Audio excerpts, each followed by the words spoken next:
Okay, today we're going to review Dark of the Moon Autobot MechTech Ratchet, and unlike all the previous releases of Ratchet, this is a deluxe class figure, so it's a bit smaller, which has its good points and its bad points. I'll get into those. So Ratchet was one of the first waves of figures out, and pick him up for about £14. I don't know how that translates in dollars because you might have different prices in America, but he's not too hard to find. I've seen him in quite a few stores. So Ratchet, so he's fairly noticeable in all three films. So this is the first time he's deluxe, so he's a little bit smaller. He is I believe he's a modified Humvee, search and rescue, so I guess he's got self-inflating tyres, and you can see he's a little bit more armoured than perhaps a regular rescue vehicle. He's got his various lights and cage, sort of roll cage at the top here, and just a little bit more, I guess, solid and protected than a regular rescue vehicle would be. The spare tyre on the back has a little hole in, which we can mount his MechTech weapon onto. I'll just do this. It's a very tight fit, actually. There we go. So, like that. I find these vehicles a bit conspicuous with all these weapons on it. I mean, he's not a tank. He's he's supposed to be a rescue vehicle. So you can also mount it on the side like this, well, on its side like that.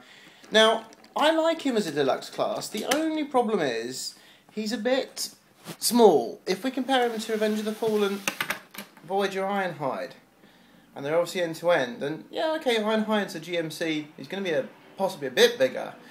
The problem I have is this. That shouldn't really be able to happen.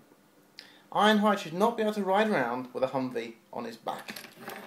But it's Transformers, so the scale is a bit... I don't know. So, let's transform him to robot mode. So, first thing you need to do is grab these front wheels here and pull. Like all car Transformers, he has, yeah. There we go, flip these wheels out, they take a little while.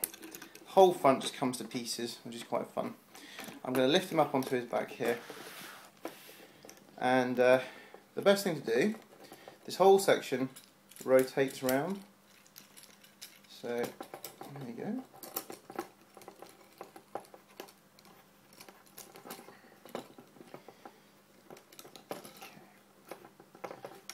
You rotate that round like so, and it locks into place. And then you want to take this bumper and rotate that down, around, sorry, and then just tip the whole thing forward. And the bumper actually, oh, apologies, there we go, sorry, that was my fault, I've done a little bit wrong there. It's kind of where the bumper gets all tangled and twisted up. So it kind of locks in like this. You'll feel it clip in, and then the bumper kind of just flops down in front. It's a bit tricky to get your fingers around. There we go, like that. And you take the head and rotate, and that's his top half and chest, I guess, done. And the arms, just a bit of fiddling really. You just need to unfold them, spin them around a bit, and just have them pointed this way. So there we go. Bend those around.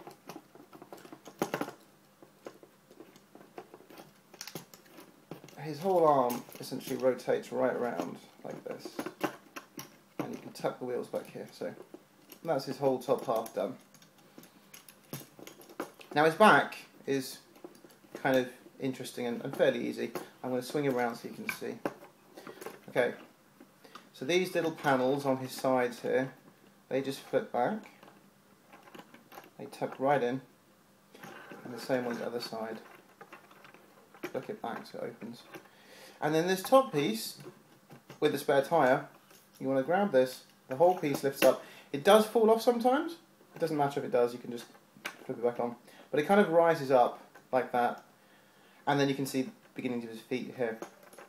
So you want to just gently pull these legs out. They unfold from the back quite easily, like this. Straighten these out to their full extension, and his feet are obviously pointing backwards at the minute. And so you just want to, they kind of pivot and rotate a bit, so you just want to grab them, swing them around, and bring them down to sort of here. Maybe they rotate quite well. Okay, so he's lying on his front essentially now, feet sticking out the back. Make sure these panels stay closed. They flip around a bit. Now lift him up, and I'm going to keep him facing backwards for a minute to show you his sort of backpack attachment, as I call it. So this you want to just bring up to here. There's a flap at the bottom here, just underneath. You can see it. You just want to tuck that in, and that kind of secures the backpack together. And I swing around front and just jiggle his feet around a bit. Get his arms and pull them down. And there he is, Autobot Ratchet. His MechTech weapon can go in his hand, or it can store in his back.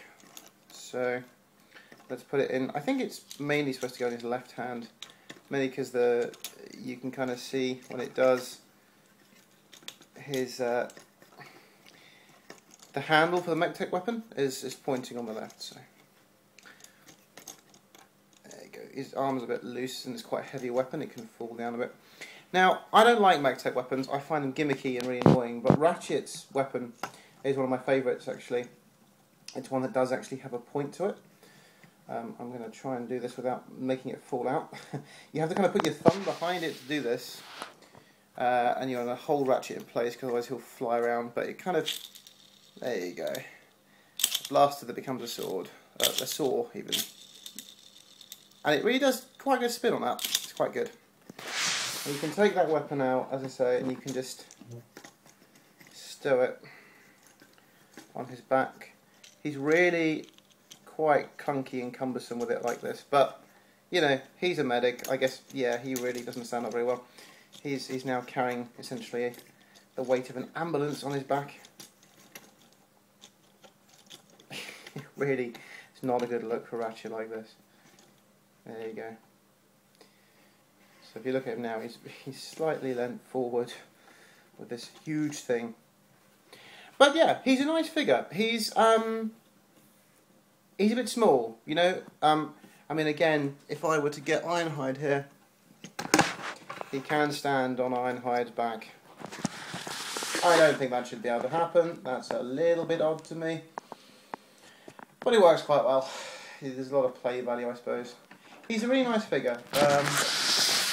He's very articulated, you know, usual ball joint shoulders. His arms can rotate. His hands have got a slight bit of rotation in there. They can pivot in and out a little bit as well.